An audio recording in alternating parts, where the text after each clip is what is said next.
power armor got hit with a thunder mine. That's brutal. That is a brutal day. Oh, not good.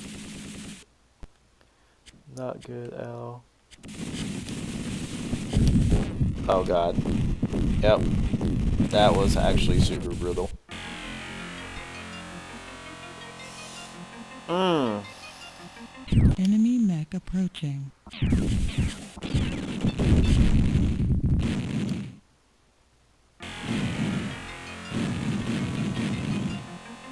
Mission failed.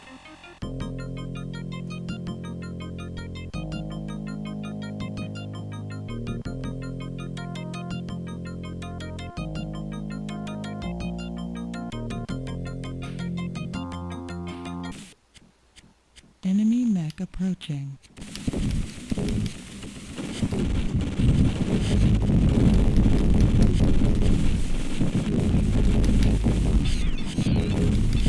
Danger. Overheating. Really? Battletech. Welcome back, guys. Today we're going to be doing the second level of Battletech, a game of armored combat for the Sega Genesis. And fortunately, I remember the passcode when I played this as a kid. I actually wrote the passcode for level 2 down in the back of the original game manual, and it was pretty cool. They had a little section where you could write down notes for each mission.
Alright guys, so there you have it. It's a mission briefing.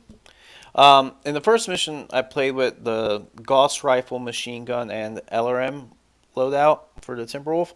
But because there's a time constraint at the beginning part of this mission where you have to destroy the launch pads before the fusion engines are sent off planet, I'm actually going to go with the Arrow 6 as a fire and forget weapon. Arrow 6. Machine gun. I'm gonna change the machine gun to an auto cannon because you do engage mechs on this level, and actually won't spoil the surprise. I'll just let you see that. But they do a lot of damage, and machine gun, while it's great at being effective at not blowing through ammo, like you're not wasting like a Laser. large laser rounds with heavy damage on power armor. It's good for that, but it doesn't have the necessary killing power that I'm looking for on this level. So we're going to be rolling with the auto cannon, actually. Machine auto cannon. Missile. And finally, instead of LRMs, I'm going to be playing Thunder Mines because that way I can just destroy buildings and vehicles as I'm progressing through the level without having to stay engaged. Thunder mine. So there we are. Let's get it. And while we're talking about weapons loadout, I want to mention that's one of the things I really loved about this franchise. I guess it's actually part of the reason that I've been such a huge fan of Battletech from the early days, is because while at this time most of the other games involved you like hitting your head on brick blocks or grabbing power rings and stuff like that, This allows you to customize your playstyle and adapt to the mission parameters. So, you know, it really was from the very beginning. Battletech has been a thinking person's game than other more than other games, I want to say. So it's kind of nice.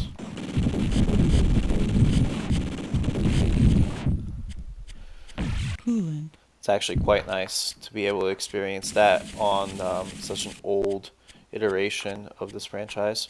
And it's a little bit. It also highlights a little bit how unfortunate it is that you know there exists a meta in MWO given the huge variety of weapons that you have access to. Really, it's unfortunate that they didn't balance the weapon systems so that mixed loadouts were fun and certain loadouts were just dead entirely, actually.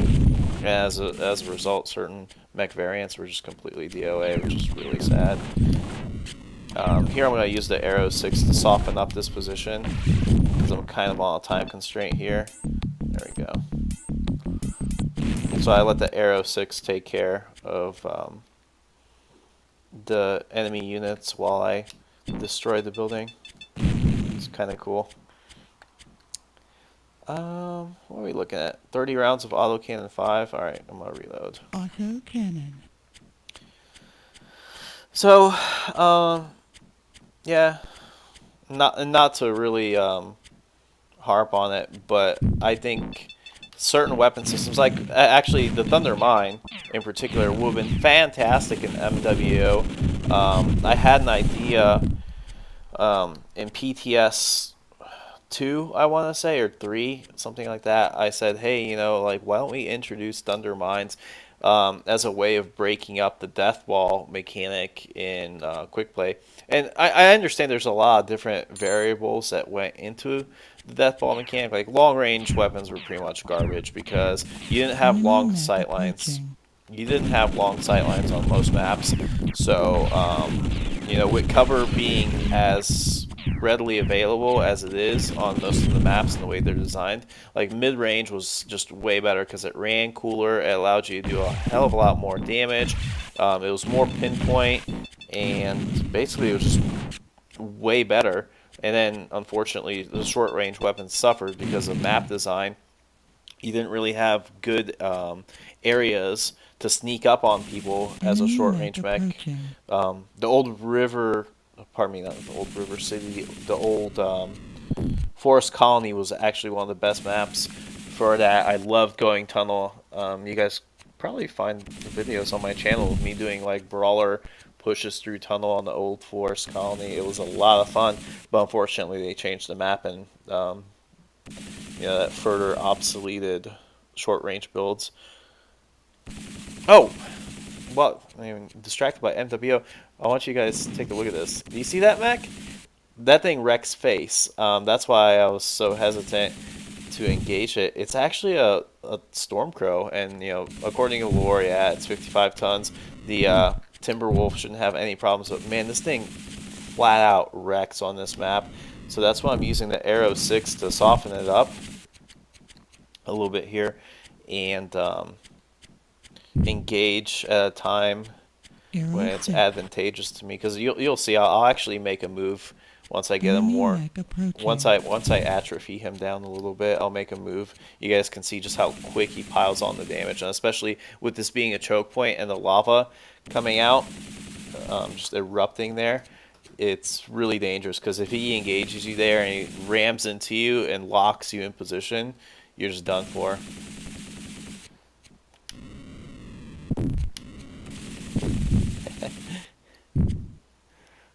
It hits really hard, that's for sure. There he is, a free Rasselhog Republic Stormcrow, if you can believe that. I think this is 3050-ish. Actually, I think this is exactly 3050 when the game is set.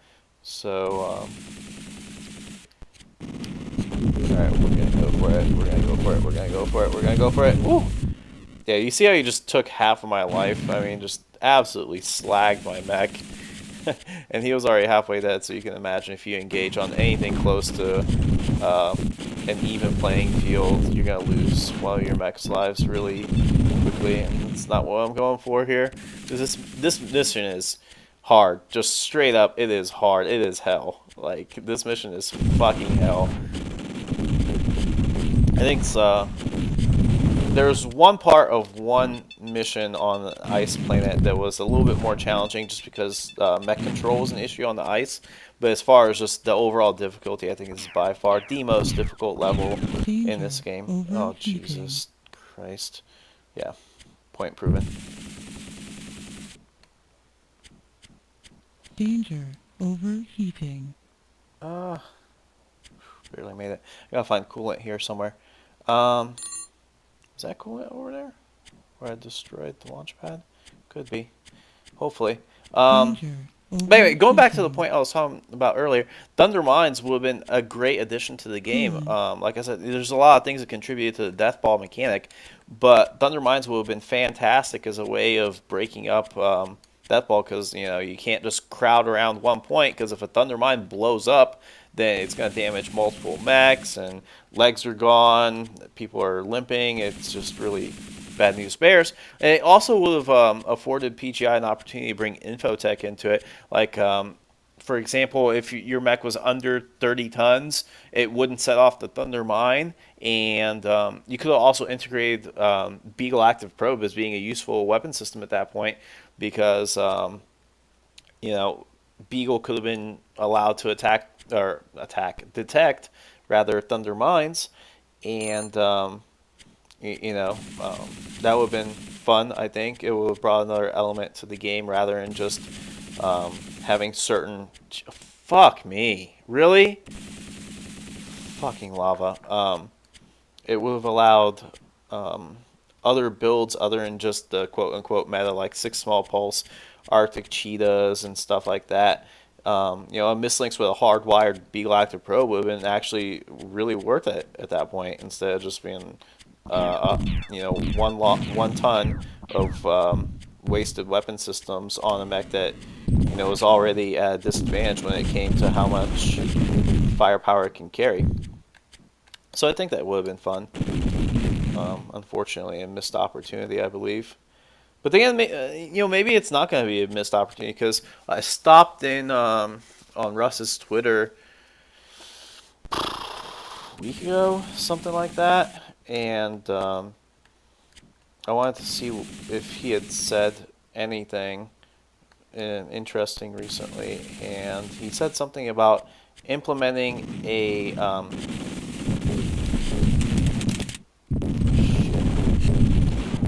implementing a shit. Actually, you're just gonna take a massive dump. It's gonna be a new game mechanic. No, Arrow 6.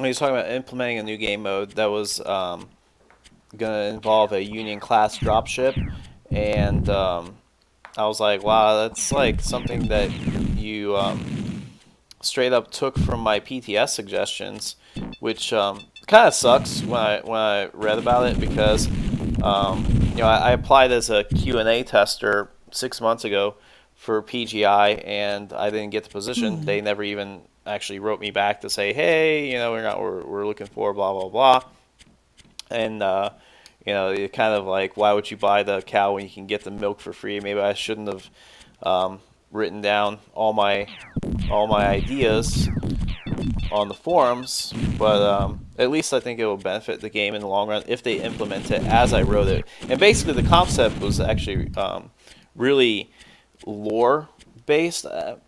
I wouldn't say lore based, but it's very much a part of the Battletech universe. And essentially, what it comes down to is you have one team landing on a Union class dropship that's going to assault a planet, and you have 3 bases that the defenders have, and the win conditions were obviously eliminate all mechs and you win, on either side. But also, if you're the defenders, you could attack the Union class dropship, and if you destroyed it, that'd be your win condition, your second win condition. And then if you're the attackers, you could destroy 2 out of the 3 bases, and that would be your win condition. And I thought it was really fun. It would have been different. It would have been an asymmetrical game mode. It would have been steeped in, a little bit more closely in the actual Battletech universe, and I think it would have been way different than the team deathmatch that we've come to see in quick play.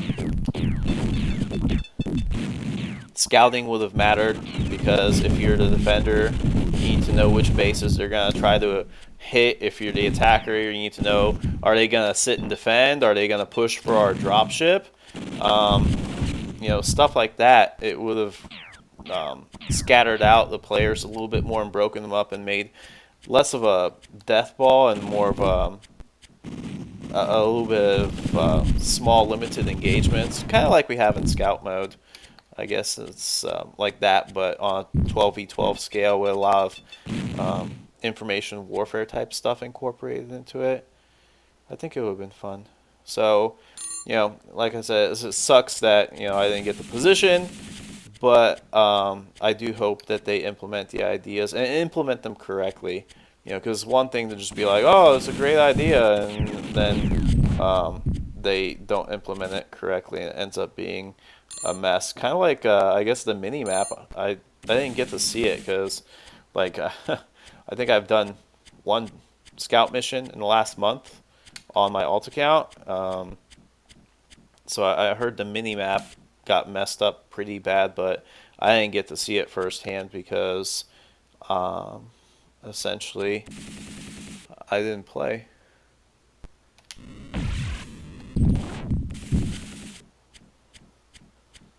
But yeah, I heard they had good ideas for the design, and they ended up just not executing it well. I guess they fixed it now. The last time I played, it was after the hot fix. So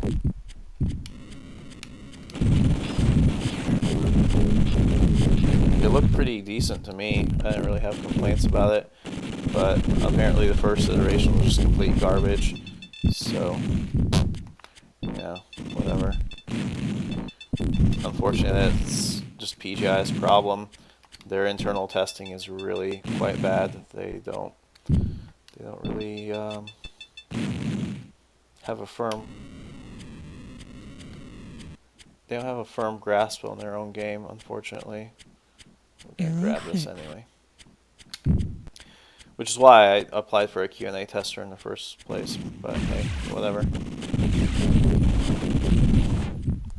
C'est la vie. What do we got here? I think we have one more material gathering station to destroy.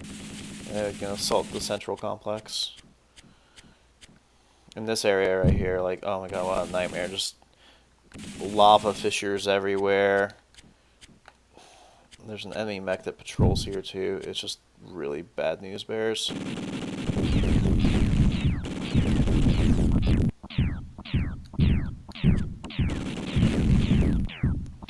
Okay, that's gonna come in useful because this gets hairy.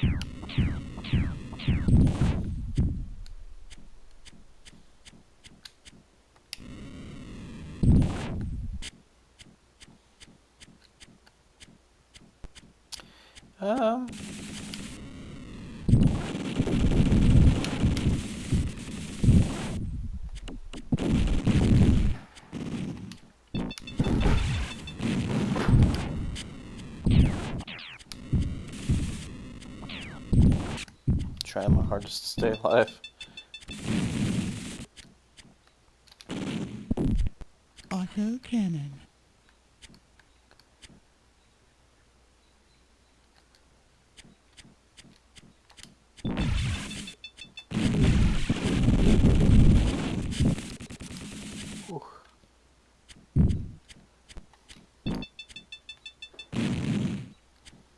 Coolant. Oh, looks like I missed one close to this initial starting area. I'll just double back real quick.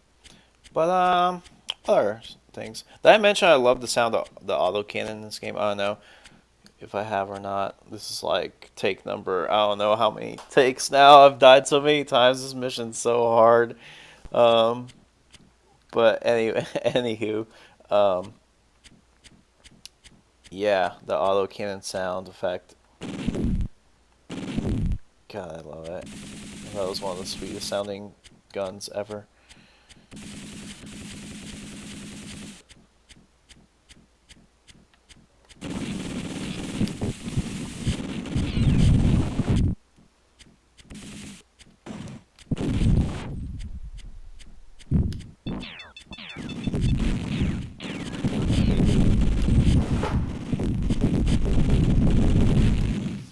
Fucking tanks, dude. Like, I hate it when they ram you like that. Took so much damage from that.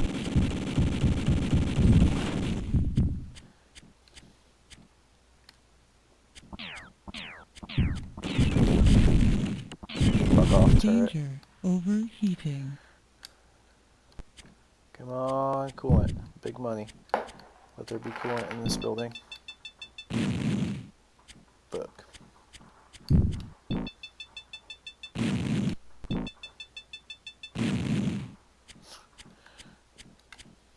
Thunder mine. Total bummer. Maybe there'll be some coolant over there. I've got enough arrow 6s. I can engage and soften up this area. Fuck off, power armor.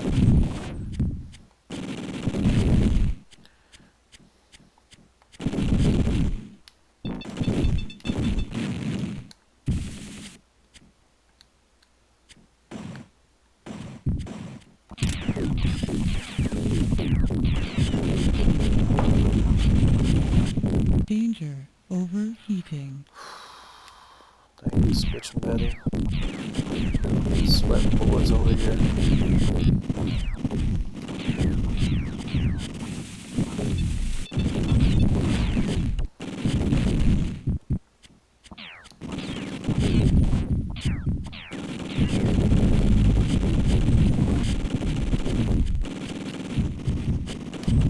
Danger. Overheating.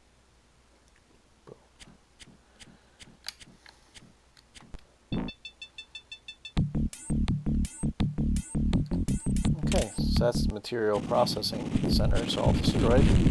Oh, thank God, coolant. Woo! Coolant. We're cutting it close today, boys and girls.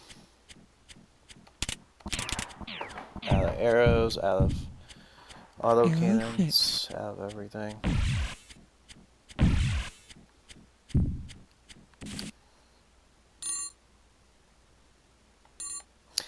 I'm gonna rearm real quick because I'm not sure where there's main gun. Oh, here we go. Auto cannon. We're good to go. So now we begin our assault on the main complex.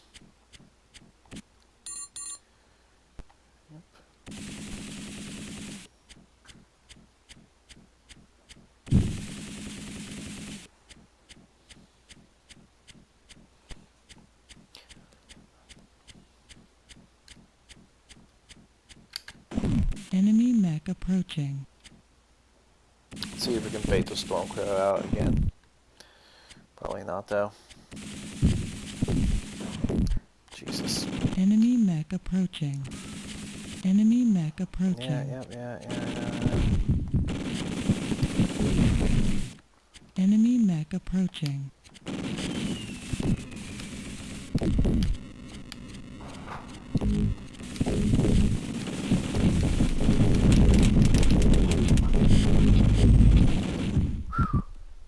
That was close. I ran out of arrow 6.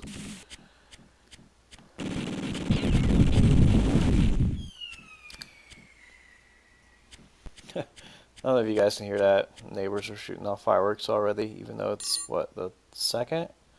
Yeah, I think today's the 2nd.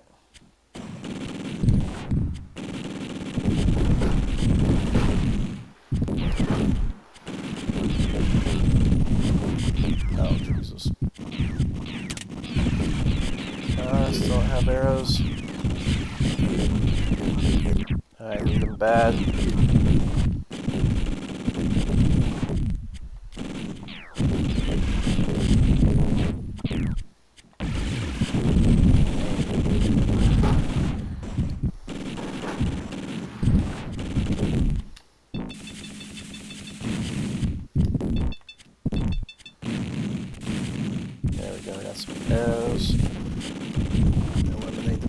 armor. Dodge the cannons from the tanks.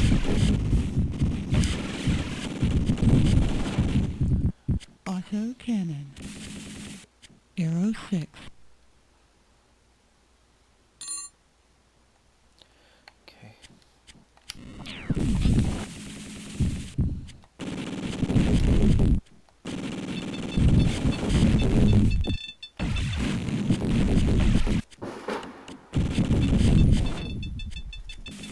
Oh wow, those are not friendly mines. Those are enemy mines. I was wondering, like, what is going on? I totally forgot about that. This is the furthest I've made it in this level, actually. I totally forgot that there are enemy thunder mines that showed up. Oh.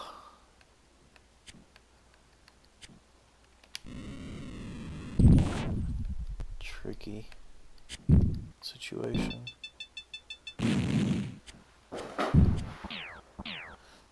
Let me actually make sure that I'm on a... Yeah, okay.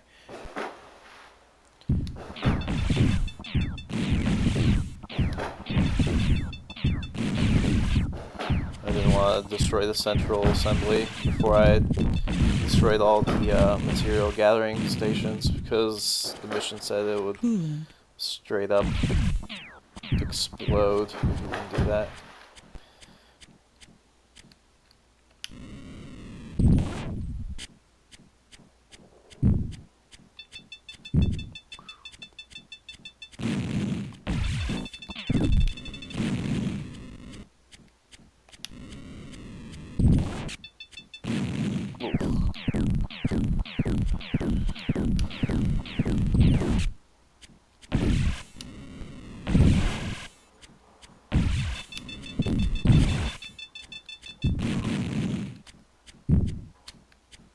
Okay, I think that's just about all of the defenses.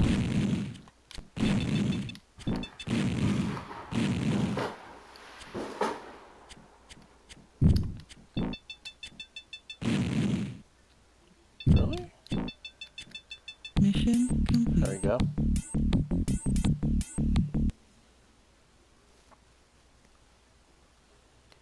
Hooray! We did it, guys.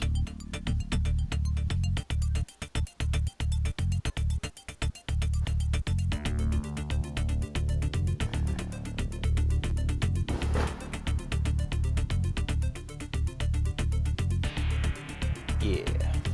Star Colonel. Okay, guys. So, that's pretty much level 2 of Battletech, a game of armored combat.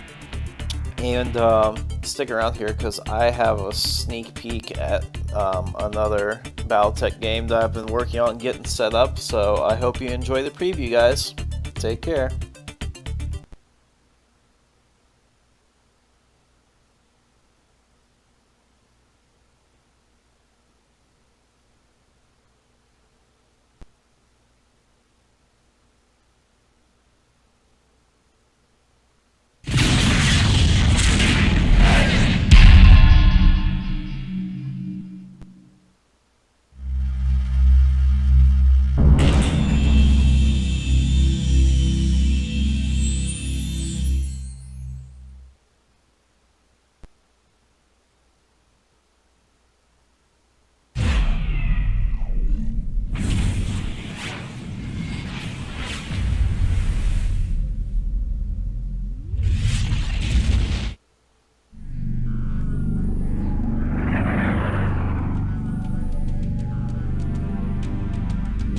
I was 27 the year the Fedcom Civil War reached the boiling point.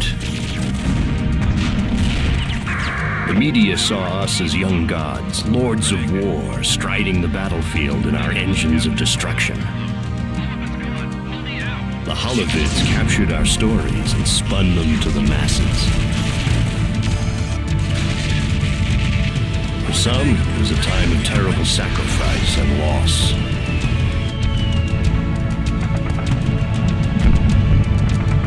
For others, it was a time of great opportunity.